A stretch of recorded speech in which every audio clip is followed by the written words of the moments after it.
നമസ്കാരം, പ്രവാസി മലയാളിയിലേക്ക് സ്വാഗതം. വിദേശ രാജ്യങ്ങളിൽ കുടുങ്ങിക്കിടക്കുന്ന നിരവധി പ്രവാസി മലയാളികളുടെ ദുരവസ്ഥ നാം ഈ കണ്ട ദിവസങ്ങളെല്ലാം കേട്ടതാണ്.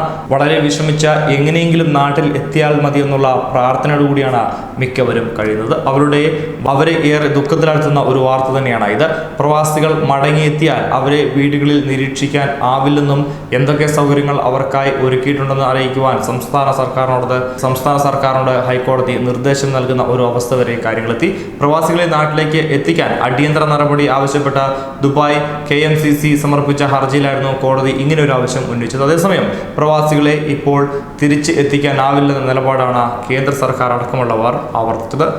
പ്രവാസികളെ എങ്ങനെയാണ് വേർതിരിക്കുക എന്നായിരുന്നു കോടതിയുടെ ചോദ്യം. ചികിത്സാ സംബന്ധമായ അത്യാവശ്യങ്ങൾ, ടൂറിസ്റ്റ് വിസയിൽ പോയവർ, ലേബർ ക്യാമ്പിൽ താമസിക്കുന്നവർ എന്നിങ്ങനെ വേർതിരിച്ച മുൻഗണനാക്രമത്തിൽ പ്രവാസികളെ നാട്ടിലെത്തിക്കുവാൻ നടപടി വേണമെന്ന് ഹർജിക്കാരൻ ആവശ്യപ്പെടുകയും ചെയ്തു. അതേസമയം മെഡിക്കൽ ആവശ്യങ്ങൾ ഉന്നയിച്ച പല രാജ്യങ്ങളിൽ നിന്നും പ്രവാസികൾ സമീപിച്ചിട്ടുണ്ടെന്ന് കേന്ദ്ര സർക്കാരാണ് അറിയിച്ചത്. അമേരിക്കയിലും ഇറാനിലും കുടുങ്ങിയ ഇന്ത്യക്കാരെ ഉടൻ നാട്ടിൽ തിരിച്ചെത്തിക്കുവാൻ നിർദ്ദേശിക്കണമെന്ന ആവശ്യത്തിൽ ഇടപെടാനാകില്ല എന്ന് തന്നെയാണ് സുപ്രീം കോടതി വ്യക്തമാക്കിയിരിക്കുന്നത്. കോവിഡ് പ്രതിരോധ പ്രവർത്തനങ്ങൾ ലോകവ്യാപകമായി നടന്നു വരികയാണ്. ഇതിന്റെ ഭാഗമായാണ് ഇന്ത്യയും ഇത്തരത്തിൽ നിയന്ത്രണങ്ങൾ നടപ്പാക്കുന്നത്. വിദേശത്ത് കുടുങ്ങിയവരെ തിരിച്ചെത്തിക്കുവാൻ കേന്ദ്ര സർക്കാർ തയ്യാറാക്കുന്ന മാർഗരേഖ അനുസരിച്ച് മാത്രമേ മുന്നോട്ട് പോകാനാകൂ. ഇക്കാര്യത്തിൽ കോടതി യാതൊരു കാരണവശാലും ഇടപെടില്ല. ഇറാനിൽ കുടുങ്ങിയ മത്സ്യത്തൊഴിലാളികൾക്ക് ആവശ്യമായ സഹായം ഉറപ്പാക്കുവാൻ അവിടുത്തെ എംബസിക്ക് നിർദ്ദേശം നൽകണമെന്ന് കേന്ദ്രത്തോട് ജസ്റ്റിസ് NV രമണ അധ്യക്ഷനായ കോടതി ആവശ്യപ്പെടുകയും ചെയ്തു. സംസ്ഥാന സർക്കാരുകൾ നേരിട്ട് മെഡിക്കൽ ഉപകരണങ്ങൾ വാങ്ങുന്നത് തടഞ്ഞ കേന്ദ്ര സർക്കാർ കൊണ്ടുവന്ന സർക്കുലർ റദ്ദാക്കുന്നില്ലെന്നും സുപ്രീം കോടതി വ്യക്തമാക്കി.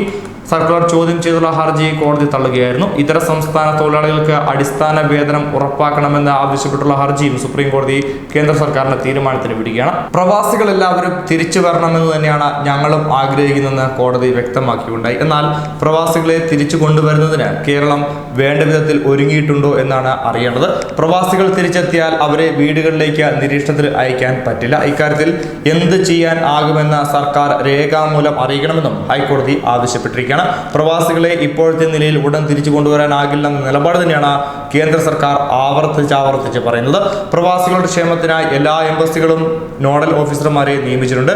മെഡിക്കൽ സഹായവും ടെലിഫോൺ വഴിയുള്ള സേവനങ്ങളും നൽകുന്നുണ്ടെന്നും കേന്ദ്ര സർക്കാർ വ്യക്തമാക്കി. എന്നാൽ കേന്ദ്ര സർക്കാർ നൽകിയ മറുപടി പ്രവാസികൾക്ക് മരുന്ന് നൽകുന്ന കാര്യവും സാമ്പത്തിക സഹായവും വ്യക്തമാക്കിയിട്ടില്ലെന്നും കോടതി ചൂണ്ടിക്കാട്ടിയുണ്ട്.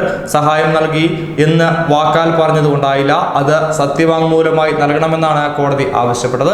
ഏതൊക്കെ രാജ്യങ്ങളിലുള്ള പ്രവാസികളുടെ കാര്യത്തിൽ കേന്ദ്ര സർക്കാർ എന്ത് നടപടി സ്വീകരിച്ചു? പ്രവാസികൾക്ക് ബന്ധപ്പെടാനുള്ള ഫോൺ നമ്പറുകൾ ഏതൊക്കെയാണ്? അവിടെയുള്ളവരെ എങ്ങനെയാണ് ഇപ്പോൾ സഹായിക്കേണ്ടത്? എന്നീ കാര്യങ്ങൾ വ്യക്തമാക്കണമെന്ന് തന്നെയാണ് കേന്ദ്ര സർക്കാരിനോട് കോടതി നിർദ്ദേശിച്ചത്.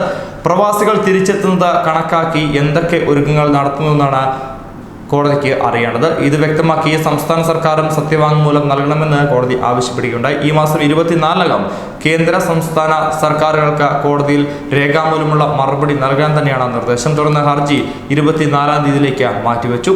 അതുകൊണ്ട് തന്നെ പ്രവാസികളെ സംബന്ധിച്ച വളരെ ദുഃഖകരമായ വാർത്ത തന്നെയാണെന്ന് അറിയാം. എന്നാലും എവിടെയാണോ നിങ്ങളുള്ളത് അവിടെ ഏറ്റവും കൂടുതൽ സുരക്ഷിതരായിരിക്കാൻ തന്നെയാണ് ഈ നിമിഷവും അഭ്യർത്ഥിക്കാനുള്ളത്. ന്യൂസ് ഡെസ്ക്, പ്രവാസി മലയാളി.